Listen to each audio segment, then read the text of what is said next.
ದೇವರ ನಮಗೆ ಮಹಿಮುಂಟಾಗಲಿ. ಈ ವೇಳೆಯಲ್ಲಿ ಒಂದು ವಾಕ್ಯನ ಓದಿಕೊಳ್ಳೋಣ. ಮತ್ತಾಯ ಬರೆದ ಸುವಾರ್ತೆ 6ನೇ ಅಧ್ಯಾಯ 17ನೇ ವಚನ ಹೇಳುತ್ತೆ. ಇಲ್ಲಿ ನೋಡ್ರಿ, ಯೇಸು ಸ್ವಾಮಿ ಹೇಳ್ತಾರೆ, ಏನು ಹೇಳ್ತಾರಂದ್ರೆ, ಆದರೆ ನೀವು ಉಪವಾಸ ಮಾಡುವಾಗ ತಲೆಗೆ ಎಣ್ಣೆ ಹಚ್ಚಿಕೊಂಡು ಮುಖವನ್ನು ತೊಳೆಕೋ. ಹೀಗೆ ಮಾಡಿದರೆ ನೀನು ಉಪವಾಸ ಎಂದು ಜನರಿಗೆ ಕಾಣದೆ ಹೋದಕ್ಕೂ ಅಂತರಂಗದಲ್ಲಿ ನಡೆಯುವ ನಿನ್ನ ತಂದೆ ಉಪವಾಸ ಎಂದು ನಿನ್ನ ಕಾಣಿಸಿಕೊಳ್ಳುವಿ. ಅಂತರಂಗದಲ್ಲಿ ನಡೆಯೋದನ್ನು ನೋಡಿ ನಿನ್ನ ತಂದೆಯೇ ನಿನಗೆ ಫಲ ಕೊಡುವನು. ಆಮೇಲೆ ಹಲ್ಲೆಲೂಯಾ. ಮಕ್ಕಳೇ, ನಾವು ಉಪವಾಸ ಬಗ್ಗೆ ನಾವು ನೋಡ್ತಾ ಇದ್ದೀವಿ. ಯೇಸು ಸ್ವಾಮಿ ಏನು ಹೇಳ್ತಾ ಇದ್ದಾರೆ ಅಂದರೆ, ಉಪವಾಸ ಮಾಡಿರಿ. ಯೇಸುವೇ ಹೇಳ್ತಾ ಇದ್ದಾರೆ, ಉಪವಾಸ ಮಾಡಿರಿ. ಈ ದಿನಗಳಲ್ಲಿ ನಾವು ಅಧಿಕವಾಗಿ ಉಪವಾಸ ಮಾಡಬೇಕು. ಯಾಕೆ ಉಪವಾಸ ಮಾಡಬೇಕಂದ್ರೆ, ಉಪವಾಸದ ಮೂಲಕವಾಗಿ ಒಂದು ದೊಡ್ಡ ಆಶೀರ್ವಾದ ಇದೆ. ಉಪವಾಸದ ಮೂಲಕವಾಗಿ ದೊಡ್ಡ ಬಿಡುಗಡೆ ಇದೆ. ಉಪವಾಸದ ಮೂಲಕವಾಗಿ ಒಳ್ಳೆ ಆರೋಗ್ಯ ಇದೆ. ಉಪವಾಸದ ಮೂಲಕವಾಗಿ ನಮಗೆ ಬರಬೇಕಾದ ಯಾವ ಕಾರ್ಯಗಳು ಬರದಾಗೆ ತಡೆ ಆಗಿರುವಂಥ ಆ ತಡೆಗಳೆಲ್ಲ ನೀಗಿ ಅದ್ಭುತವಾಗಿ ನಾವು ಎಲ್ಲ ರೀತಿಯಾದ ಕಾರ್ಯಗಳನ್ನು, ಆಶೀರ್ವಾದಗಳನ್ನ ಬರಮಾಡ್ಕೊಳ್ಳಲು ಸಾಧ್ಯ. ಅದಕ್ಕೆ ಯೇಸು ಹೇಳ್ತಾರೆ, ಉಪವಾಸ ಮಾಡಿರಿ. ಉಪವಾಸ ಉಪವಾಸ ಮಾಡೋಗಿ ಹೇಗೆ ಮಾಡಬೇಕಂದ್ರೆ, ಉಪವಾಸ ಮಾಡುವಾಗೆ ತಲೆಗೆ ಎಣ್ಣೆನ ಹಚ್ಚಿಕೊಂಡು ಮುಖವನ್ನು ತೊಳಕೋ. ಈಗ ನೀನು ಮಾಡಿದರೆ ನೀನು ಉಪವಾಸ ಎಂದು ಜನರಿಗೆ ಕಾಣದೆ ಹೋಗುತ್ತೆ.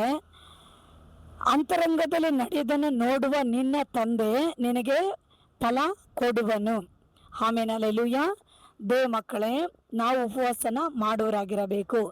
ಏಸಪ್ಪನೇ ಭೂಮಿಯಲ್ಲಿರುವಾಗ 40 ದಿನ ಉಪವಾಸ ಮಾಡಿದ್ರು. ಮತ್ತು ಅನೇಕ ಆಗಾಗ ಅವರು ಉಪವಾಸ ಮಾಡಿದ್ದಾರೆ. ವೇದದಲ್ಲಿ ದಾನಿಯೇಲ್ ಉಪವಾಸ ಮಾಡಿದ್ದಾರೆ, ಮೋಶೆ ಉಪವಾಸ ಮಾಡಿದ್ದಾರೆ, ಪೌಲ್ ಉಪವಾಸ ಮಾಡಿದ್ದಾರೆ, ಮತ್ತು ಎಸ್ತರ್ ಉಪವಾಸ ಮಾಡಿದ್ದಾರೆ. ಅನೇಕ ಅಪೊಸ್ತಲರುಗಳು ಉಪವಾಸ ಮಾಡಿದ್ದಾರೆ. ಭಕ್ತರುಗಳು ತುಂಬಾ ಉಪವಾಸ ಮಾಡಿದ್ದಾರೆ. ಉಪವಾಸ ಮಾಡೋಗೆ ದೊಡ್ಡ ಒಂದು ಆಶೀರ್ವಾದ ಅದರಲ್ಲಿ ನಾವು ಹೊಂದಿಕೊಳ್ಳಲು ಸಾಧ್ಯ. ಆಮೇಲೆ ಹಲ್ಲೆಲೂಯಾ. ಯೇಸು ಸ್ವಾಮಿನ ಹೇಳ್ತಾರೆ, ಈ ಜಾತಿಯು ದೇವ ಪ್ರಾರ್ಥನೆಯಿಂದಲೂ ಉಪವಾಸದಿಂದಲೂ ಮಾತ್ರನೇ ಹೋಗುತ್ತೆ, ಬೇರೆ ಯಾವುದರಿಂದ ಹೋಗಲ್ಲ ಅಂತ ಯೇಸು ಹೇಳಿದ್ದಾರೆ. ಹಾಗಾಗಿ ದೇವ ಮಕ್ಕಳೇ, ಈ ಕೊನೆಯ ದಿನಗಳಲ್ಲಿ ಉಪವಾಸ ಮಾಡಬೇಕು. ಉಪವಾಸ ನಮ್ಮ ಶರೀರಕ್ಕೆ, ನಮ್ಮ ಶರೀರದ ಸ್ವಭಾವಗಳು, ಶರೀರದ ಇಚ್ಛೆಗಳು, ಶರೀರದ ಪಾಪಗಳು, ಶರೀರದ ಸ್ವಭಾವಗಳು, ಅವುಗಳನ್ನ ಲಯ ಮಾಡುತ್ತೆ ಉಪವಾಸ. ಮತ್ತು ಉಪವಾಸ ನಮ್ಮ ಶರೀರಕ್ಕೆ ಒಳ್ಳೆ ಆರೋಗ್ಯವನ್ನು ತಗೊಂಡು ಬರುತ್ತೆ. ನಾವು ಉಪವಾಸ ಮಾಡೋಗೆ ನಮ್ಮ ಕುಟುಂಬಗಳಲ್ಲಿ ಒಂದು ವೇಳೆ ಮನೆ ಒಳ್ಳೆ ರೀತಿಯಾಗಿ ಮನೆಯಲ್ಲಿ ಕೆಲಸಗಳಿಲ್ಲದೆ ಇರೋಂಥ ಸಮಯದಲ್ಲಿ, ಹಣ ಇಲ್ಲದಂಥ ಸಮಯದಲ್ಲಿ, ಮಕ್ಕಳು ಹೇಳೋ ಮಾತನ್ನ ಕೇಳದೇ ಇರೋಂಥ ಸಮಯಗಳಲ್ಲಿ, ಒಂದು ವೇಳೆ ಮಾಟ ಮಂತ್ರಗಳು ನಮ್ಮ ಕುಟುಂಬದಲ್ಲಿ ಕ್ರಿಯೆ ಮಾಡಿಕೊಂಡಿದ್ರು, ಇದು ಎಲ್ಲದಕ್ಕೂ ನಾವು ಉಪವಾಸ ಮಾಡಿ ಪ್ರಾರ್ಥನೆ ಮಾಡೋಗೆ ದೇವನ ಅದರ ಮೂಲಕ ಒಂದು ದೊಡ್ಡ ಬಿಡುಗಡೆ ಕೊಡಲು ಶಕ್ತನಾಗಿರ್ತಾನೆ. ಒಂದು ವೇಳೆ ಇನ್ನೂ ಆಗದೇ ಇರೋಂಥ ಕಾರ್ಯಗಳು ಆಗದೆ ತಡೆಯಾಗಿ ನಿಂತಿದ್ದಾರೆ, ಉಪವಾಸ ಮಾಡಬೇಕು. ಇನ್ನು ಅನೇಕ ಕಾರ್ಯಗಳು ನಮ್ಮ ಜೀವಿತಗಳನ್ನ ಬಿಟ್ಟು ಹೋಗದೆ, ಆ ಶಾಪಗಳು, ಬಡತನಗಳು, ವಿರೋಧಗಳು ನಮ್ಮ ಕುಟುಂಬದಲ್ಲಿ ಇರೋದಾದರೆ ಅದಕ್ಕೆ ಉಪವಾಸನೇ ಒಂದು ಕಾರ್ಯ. ಅದಕ್ಕೆ ನಾವು ಉಪವಾಸ ಹಾಕಿ ನಾವು ಪ್ರಾರ್ಥನೆ ಮಾಡೋರಾಗಿರಬೇಕು. ಅಭಿಷೇಕ ಹೊಂದ್ಕೊಳ್ಬೇಕಂದ್ರೆ, ಒಂದು ವೇಳೆ ಅಭಿಷೇಕ ಹೊಂದದೇ ಇರೋರು ಉಪವಾಸ ಮಾಡಿ ದೇವ್ರ ಹತ್ರ ಕೇಳುವಾಗೆ ಅಭಿಷೇಕ ಸಿಗುತ್ತೆ. ಕೆಲವರು ಅನೇಕ ವರಗಳಿಗಾಗಿ ಪ್ರಾರ್ಥನೆ ಮಾಡಿ ಕೇಳ್ತಾರೆ. ಒಂದು ವೇಳೆ ವರಗಳು ಸಿಕ್ಕದೆ ಹೋದರೆ ಅದ್ರಿಗೂ ನಾವು ಉಪವಾಸ ಮಾಡಿ ದೇವ್ರ ಹತ್ರ ಕೇಳುವಾಗೆ ಆ ವರಗಳನ್ನ ದೇವ್ರು ನಮಗೆ ದಯಪಾಲಿಸ್ತಾರೆ. ಇನ್ನು ಹೆಚ್ಚಾಗಿ ನಮ್ಮ ಜೀವಿತದಲ್ಲಿ ಏನೇನು ಒಳ್ಳೆ ಕಾರ್ಯಗಳು ನಡಿಬೇಕೋ ಅದೆಲ್ಲದ್ರಿಗೂ ಉಪವಾಸ ಮಾಡಬೇಕು. ಗಂಡನ ರಕ್ಷಣೆ, ಗಂಡ ಕುಡಿಯಲ್ಲ ಬದಲಾಗಲ್ಲ ಅಂದರೆ ಉಪವಾಸ ಪ್ರಾರ್ಥನೆ ಮಾಡಬೇಕು.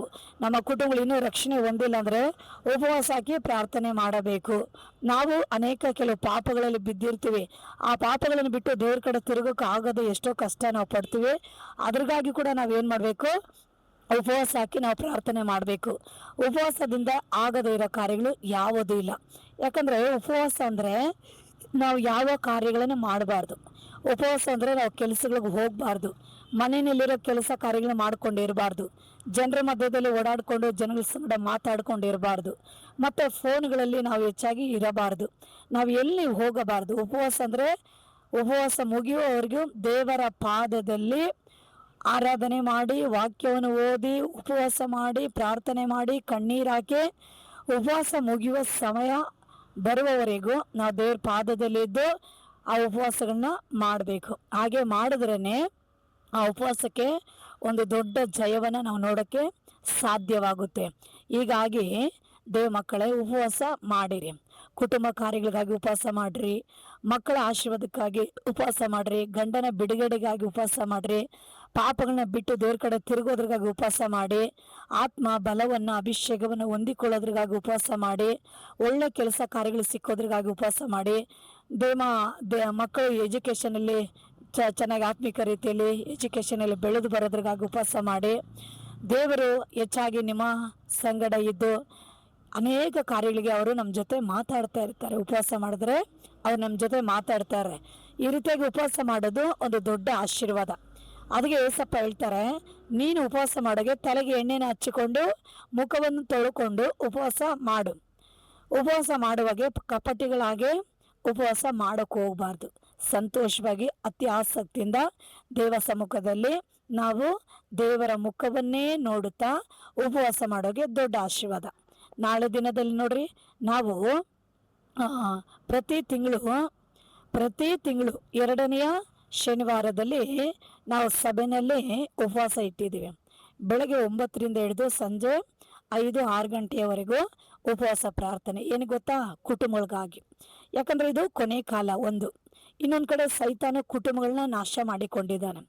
ಇನ್ನೊಂದು ಕುಟುಂಬಗಳಲ್ಲಿ ನೋಡುವಾಗೆ ದೊಡ್ಡ ದೊಡ್ಡ ಅನಾಹುತಗಳು, ಆಪತ್ತುಗಳು, ಶೋಧನೆಗಳು, ಜಗಳ, ಕೊಲೆ, ಪಾಪ ಕುಟುಂಬಗಳನ್ನ ನಾಶ ಮಾಡಿಕೊಂಡಿದ್ದಾನೆ. ಅದಕ್ಕೆ ದೇವರು ಎಲ್ಲ ಕುಟುಂಬಗಳನ್ನು ಆಶೀರ್ವದಿಸಬೇಕು, ಸೈತಾನ್ ಕೈಯಿಂದ ತಪ್ಪಿಸಬೇಕು. ಎಲ್ಲ ಆಪತ್ತಿಂದಲೂ ವಿಪತ್ತುಗಳಿಂದಲೂ ಕುಟುಂಬಗಳು ತಪ್ಪಿಸಿಕೊಳ್ಳಬೇಕು. ಕುಟುಂಬಗಳಿಗೆ ಒಂದು ರಕ್ಷಣೆ ಬೇಕು. ಕುಟುಂಬಗಳಲ್ಲಿ ಶಾಂತಿ ಸಮಾಧಾನ ಇರಬೇಕು. ಕುಟುಂಬಗಳು ಆಶೀರ್ವದಿಸಲ್ಪಡಬೇಕು, ರಕ್ಷಿಸಲ್ಪಡಬೇಕು, ದೇವರ ಭರಣಕ್ಕೆ ಆಯತವಾಗಬೇಕು. ಅದಕ್ಕಾಗಿ ನಾವು ಈ ಉಪವಾಸ ಕೂಟನ ಸಭೆಯಲ್ಲಿ ಇಟ್ಟಿರೋದು. ನಾಳೆ ಎಲ್ಲರೂ ಸಭೆ ಮಕ್ಕಳು ಇನ್ನು ಯಾರ್ಯಾರು ಬರ್ತಾರೋ ಎಲ್ಲರಿಗೂ ಹೇಳ್ರಿ. ನೀವು ಸಹ ಏನು ಮಾಡಬೇಕು? ಅಯ್ಯೋ ನಂಗೆ ಕೆಲಸ ಇದೆ, ಲೀವ್ ಕೊಡಲ್ಲ ಅಂತ ಹೇಳ್ಬಾರ್ದು. ಮತ್ತು ನೀವು ಏನು ಮಾಡಬೇಕು? ಬನ್ನಿ. ನಾಳೆ ಸಭೆಯಲ್ಲಿ, ನಾಳೆ ಇಡೀ ದಿನ ದೇವರ ಸಮ್ಮುಖದಲ್ಲಿ ನಿಮ್ಮ ಕುಟುಂಬಗಳ ರಕ್ಷಣೆಗಾಗಿ, ನಿಮ್ಮ ಗಂಡಂದಿರುಗಳ ಬಿಡುಗಡೆಗಾಗಿ, ನಿಮ್ಮ ಮಕ್ಕಳ ಆಶೀರ್ವಾದಕ್ಕಾಗಿ, ನೀವು ಆತ್ಮಿಕ ರೀತಿಯಲ್ಲಿ ಬೆಳೆಯೋದ್ರಿಗಾಗಿ, ನಿಮಗೊಂದು ದೊಡ್ಡ ಬಿಡುಗಡೆ ಆಶೀರ್ವಾದ ದೇವರು ಕೊಡೋದ್ರಿಗಾಗಿ ನಾಳೆ ಸಭೆಯಲ್ಲಿ ಉಪವಾಸ ಕುಟುಂಬ ಇರುತ್ತೆ. ಬೆಳಗ್ಗೆ 9ರಿಂದ ಹಿಡಿದು ಸಂಜೆ 5-6 ಗಂಟೆವರೆಗೂ ಬಂದು ದೇವ ಸಮ್ಮುಖದಲ್ಲಿ ಉಪವಾಸ ಪ್ರಾರ್ಥನೆ ಮಾಡೋಣ. ಎಲ್ಲ ಕೂಡಿ ಬನ್ನಿ, ಅನೇಕನ ಕರ್ಕೊಂಡು ಬನ್ನಿರಿ.